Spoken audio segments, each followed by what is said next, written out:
Bismillahirrahmanirrahim. Assalamualaikum warahmatullahi wabarakatuh. Selamat siang sahabat pendidikan biologi. Saya Miss Muhammad dengan 11920600056 semester 5 kelas B dari Prodi Pendidikan Biologi Fakultas Tarbiyah dan Keguruan Universitas Islam Negeri Sunan Gunung Jati Bandung. Sebelum lanjut ke video selanjutnya teman-teman, jangan lupa untuk follow dan subscribe YouTube aku. Adapun tujuan untuk praktikum kali ini yaitu untuk menentukan kecepatan metabolisme secara teoritis berdasarkan luas permukaan tubuh. Yang pertama terdapat pendahuluan. Metabolisme merupakan reaksi dalam sel yang dikatalisis oleh enzim-enzim. Lebih jauh, metabolisme ini bukanlah suatu proses acak, melainkan sangat terintegrasi dan terkoordinasi dengan baik. Dan mempunyai tujuan mencakup berbagai kerjasama banyak sistem multi-enzim. Metabolisme ini terbagi menjadi dua macam. Yang pertama terdapat katabolisme dan yang kedua terdapat anabolisme. Yang disebut katabolisme adalah penguraian senyawa kompleks menjadi senyawa sederhana dengan menghasilkan energi atau eksergonik. Kemudian yang dimaksud dengan anabolisme adalah penyusunan senyawa sederhana menjadi senyawa kompleks dengan membutuhkan energi atau endergonik. Katabolisme ini berkaitan erat dengan respirasi. Di mana respirasi adalah proses pembebasan energi kimia yang terkandung dalam molekul organik pada sel hidup menjadi energi yang berguna untuk aktivitas hidup. Untuk selanjutnya terdapat laju metabolisme. Laju metabolisme ini ialah suatu kumpulan syarat standar yang telah diterima dan diketahui secara luas. Laju metabolisme ini menentukan berapa banyak kalori yang dibakar oleh tubuh selama jangka waktu tertentu, baik per hari, per jam, maupun per minggu. Kemudian, adapun faktor-faktor yang mempengaruhi laju metabolisme ini ialah jenis kelamin, usia, ukuran dan komposisi tubuh, serta faktor pertumbuhan, berat badan, tinggi badan, luas permukaan tubuh, aktivitas, dan sebagainya. Untuk selanjutnya terdapat alat dan bahan yang saya gunakan dalam melakukan praktikum kali ini, yaitu yang pertama terdapat timbangan dan yang kedua terdapat stadiometer. Stadiometer ini merupakan alat untuk mengukur tinggi badan yang sangat akurat dan kemudian timbangan ini juga timbangan yang digunakan khusus untuk menimbang massa tubuh manusia. Kemudian terdapat langkah kerja dalam melakukan praktikum kali ini, yaitu yang pertama catat tinggi badan, umur, dan jenis kelamin. Yang pertama yaitu letakkan stadiometer pada ketinggian 2 meter dan kemudian tarik, paskan dengan badan kita. Lihat angka berapa yang muncul pada saat itu. Dilanjutkan dengan menimbang berat badan. Naik ke atas timbangan badan dan lihat angka berapa yang menunjukkan berat badan kita. Kemudian catat. Setelah mendapatkan ukuran tinggi badan, berat badan, maka dilanjutkan dengan menghitung luas permukaan tubuh menggunakan chart Du Bois. Di mana chart Du Bois ini terdapat 3 garis. Yang berada di paling kanan itu garis 1 dan yang berada di paling kiri adalah garis 2. Adapun garis yang berada di tengah-tengah itu merupakan garis 3.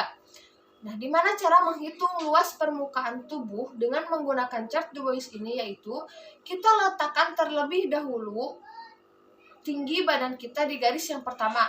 Kemudian dilanjutkan dengan meletakkan berat badan kita di garis yang kedua atau yang paling kiri dan yang paling kanan. Setelah itu antara garis 1 dan garis kedua atau antara tinggi badan dan berat badan itu dihubungkan dengan satu garis lurus. Bisa menggunakan apapun yang bisa membuat garis lurus. Setelah garis 1 dan garis 2 dihubungkan, kita lihat di garis ketiga angka berapa yang tepat dilewati oleh garis lurus yang menghubungkan antara garis 1 dan garis 2. Adapun perhitungan luas permukaan tubuh saya sendiri, dan saya memiliki tinggi badan setinggi 167 cm dan berat badan 45 kg.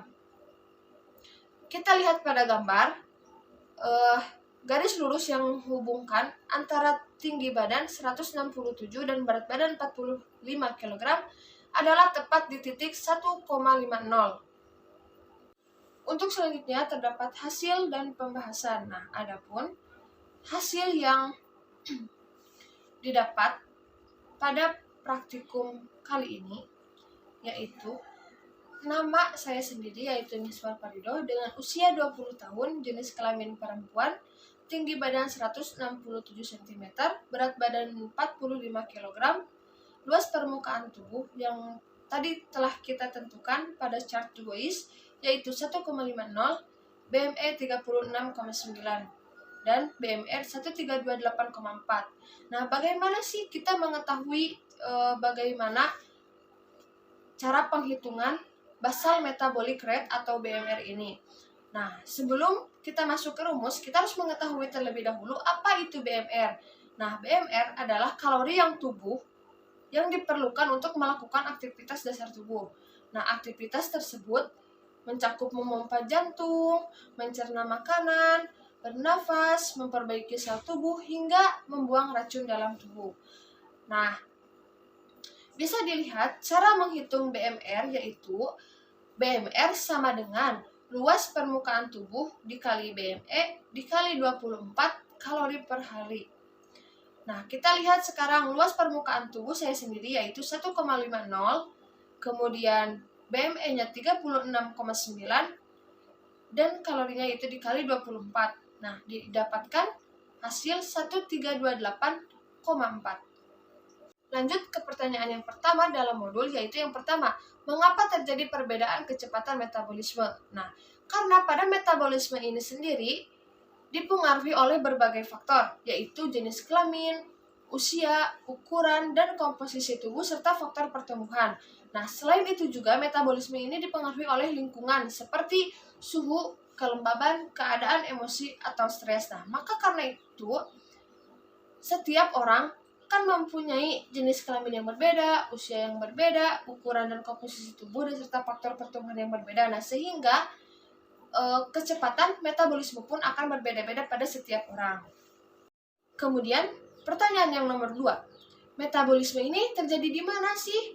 Nah, metabolisme ini merupakan reaksi kimia yang terjadi di dalam sel, di dalam setiap sel organisme hidup, terutama di dalam mitokondria. Nah, mitokondria ini merupakan organel sel dari eukariota seperti jamur, tumbuhan, dan hewan. Nah, yang mempunyai fungsi utama untuk memproduksi ATP melalui proses fosforilasi oksidatif. Kesimpulan pada praktikum kali ini yaitu metabolisme basal adalah banyaknya energi yang dipakai untuk aktivitas tubuh sewaktu istirahat jasmani dan rohani. Sementara itu, laju metabolisme adalah suatu kumpulan syarat standar yang telah diterima dan diketahui secara luas. Nah, metabolisme basal ini dipengaruhi oleh berbagai faktor yaitu jenis kelamin, usia, ukuran dan komposisi tubuh, serta faktor pertumbuhan. Nah, kemudian selain faktor yang berasal dari internal tubuh juga, nah, metabolisme ini dipengaruhi oleh faktor yang berada di lingkungan sekitar atau di eksternal, yaitu seperti suhu, kelembaban, keadaan emosi, dan stres. Alhamdulillah, praktikum kali ini telah selesai dan insya Allah berjalan dengan lancar. Saya Miss Paul Parido, pamit undur diri. Wassalamualaikum warahmatullahi wabarakatuh.